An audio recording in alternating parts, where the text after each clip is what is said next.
In a previous video, we showed the two shared conformation for the cis-1,2 dimethyl cyclohexane. And we have determined, say, here I did a different drawing.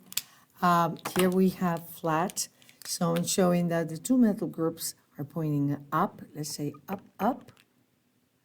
And in the trans, this is a trans, I have a metal up, or pointing towards you, and this is going inside the plane. So let's say down.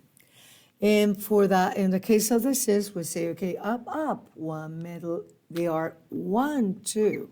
Substitute next to each other, right? So carbon 1, carbon 2, so up, up. In looking at this diagram, they need to be one in axial and the other in equatorial. When we did the ring flip, the corner that was down is up now. And this side of the molecule that was up, pointing up in the chair, goes down in the flip chair. And what is axial here goes equatorial. And vice versa, what is equatorial, we go axial. So that's what we said. And also, analyzing the two conformations, we said that in the, say this side, we have one substituent in axial, the other is in equatorial, and on this side, this axial went equatorial and the other went axial. So these two conformations have the same energy, and let's say that in the equilibrium we have, say, 50-50 molecules in each of the 50%, say, of the molecules in one conformation or the other. They are identical.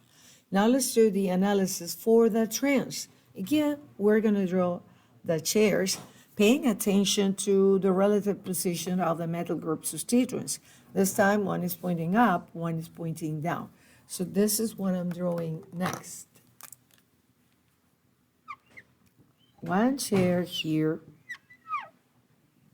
Now I have up, one metal up.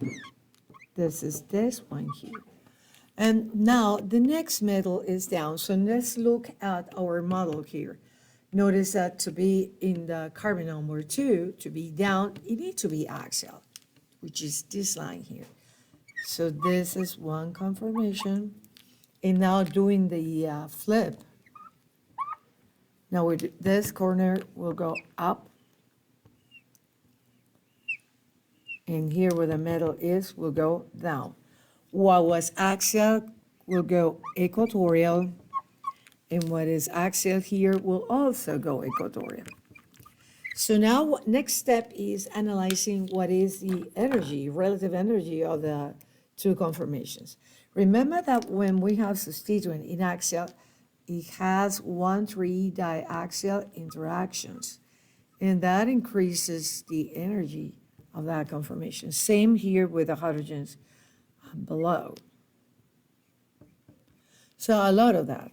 Whereas when the substituent is in equatorial, you don't have those interactions. In the conformation on this side, we have the two substituents in axial. So we have axial, axial. When we do the ring, the chair flipping, we goes equatorial, equatorial. So clearly, this conformation is much lower in energy than this one. So this is the preferred conformation in the equilibrium. And what we're going to do is, this is then shifted to that side. In the equilibrium, we will have more molecules here. Now, of the two, if we were to analyze these two molecules, the cis and the trans, what overall of the 4 conformations will be more stable of the two isomers, the stereomers they are. So looking at this is one axial, one equatorial axial, same thing, 2 in axial. Overall, this is a more stable conformation of the two stereoisomers. So in next videos, we're going to be studying more patterns. This pattern was 1,2 disubstituted cyclohexane, 1,2 but up down. And now we're going to be looking at what happens when the substituent relationship is 1,3, for example, or 1,4. What is the preferred, what isomer will be lower in energy in what conformation?